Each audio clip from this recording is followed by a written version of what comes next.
Hey, everybody, and welcome to the Monday edition of the Daily Dose. I'm so glad that you are here. If you're someone who's watching on Facebook, would you take just a minute to share this on your Facebook page? Just go ahead and click the share button. I'll give you time to do it. Don't worry. And if you're somebody who's watching on YouTube tonight, would you mind subscribing to Calvary so that you can continue to get updates, continue to get your daily dose of Jesus, which is what we're hoping to offer you here tonight. We are so glad that you're with us.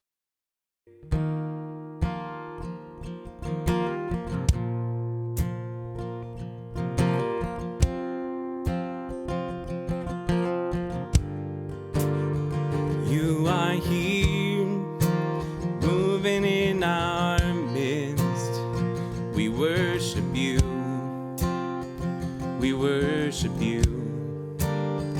You are here, working in this place. We worship you. We worship you. You are here, moving in our midst. We worship you. We worship you. You are here, working in this place. We worship you. We worship you. You are waymaker, miracle worker, promise keeper, light in the darkness. My God, that is who you are.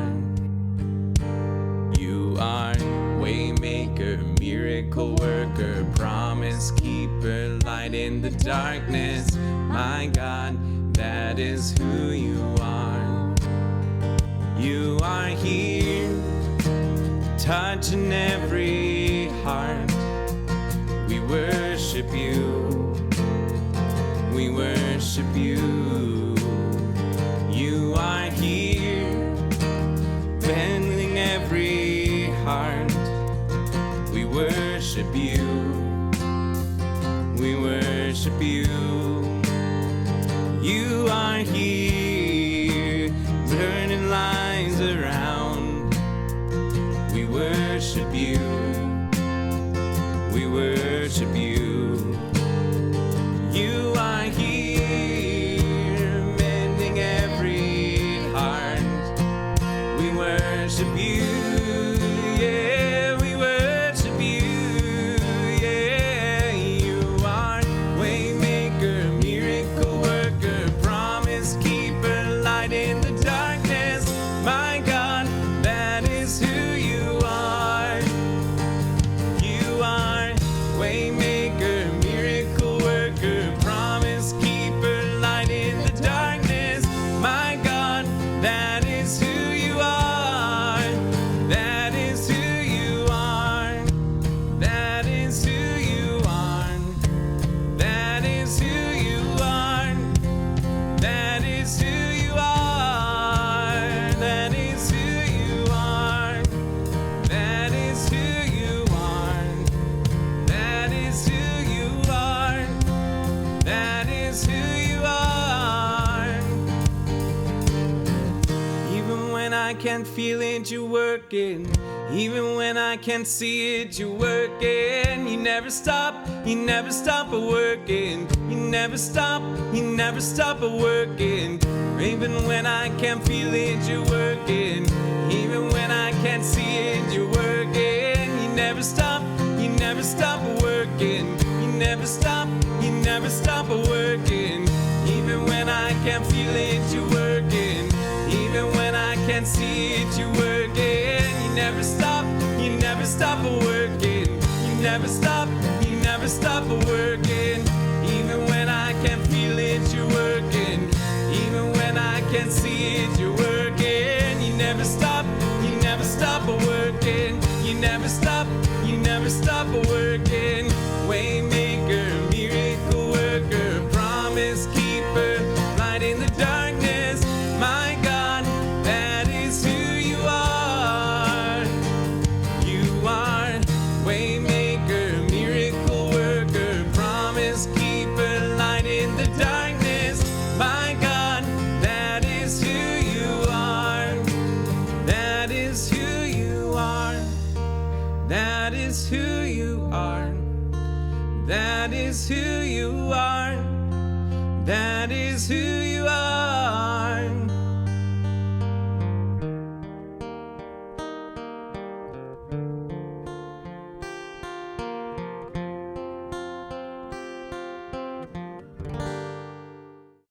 So this Saturday was supposed to be my oldest son Chase's college graduation.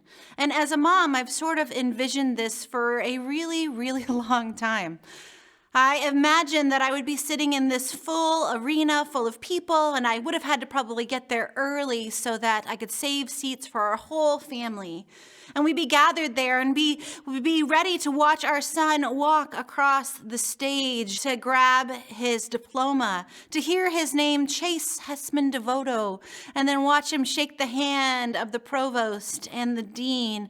And then we would cheer from our place in the stands.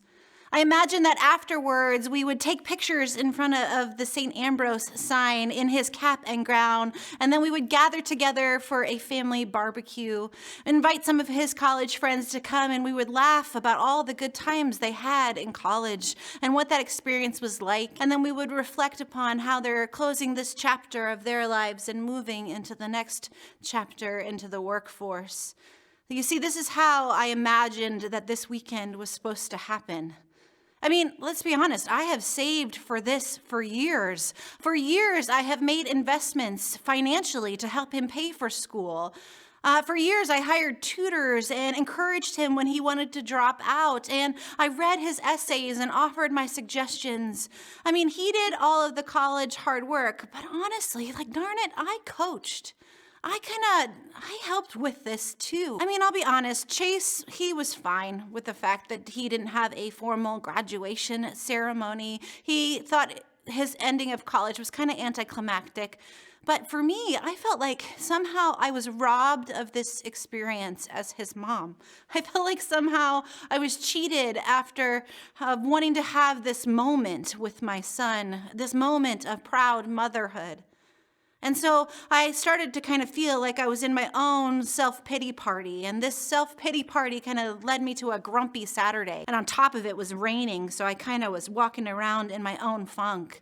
And I found myself mindlessly scrolling on social media, and I was eagerly looking for some place to sort of put my frustration, for someone to blame. I mean, whose fault is it that I had to miss my son's college graduation? Is it President Trump or Bill Gates or broken systems or just stupid people or poor leadership or anyone? I was just looking for someone to blame. And then I wandered through the house in my little pity party, and I threw out the passive-aggressive statements that us moms are sometimes really good at. Things like, clearly, I'm the only one who knows how to do the dishes. Or, I guess I'll just do everyone's laundry. You see, I wanted someone to blame.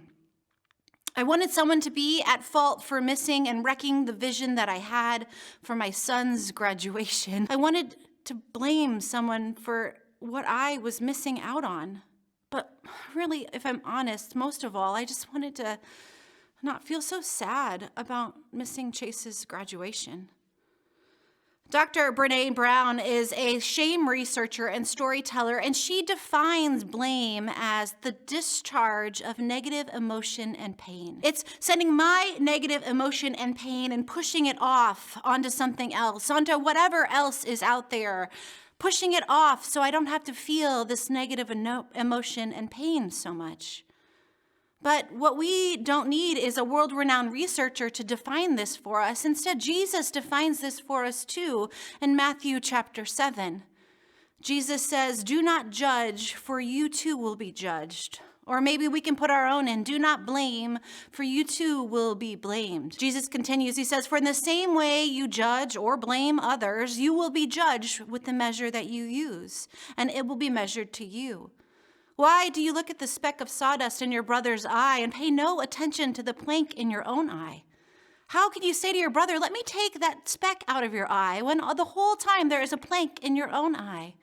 Jesus continues, he says, "You hypocrite, first take the plank out of your own eye, and then you will be able to see clearly enough to remove the speck from your brother's eye. It is so much harder for me to look inside myself to figure out what's going on than to just go out and judge and blame other people. How much harder is it for me to stop and to just feel the sadness that I feel about having a pandemic take over my vision for how this weekend was supposed to go? It's easier to blame and to judge and to discharge my negative emotions out on other people over there, for me to look at the speck in their eye rather than look at the plank in my own. So friends, what if? What if just for this week, we tried to work on our own plank, our own stuff, our own negative emotions? What if just for this week we felt our negative emotions instead of trying to push them off on others? What if just this week we took those emotions and surrendered them to God? What if just for this week we didn't blame and we didn't judge? We tried to see other people the way that God sees them, created in God's image just as we are. What if this week, just this week, we try and keep our minds open to being changed? Friends, God is for you. God is for everyone, even those people you want to blame. So what if just for this week, we tried to remind ourselves of that? Amen.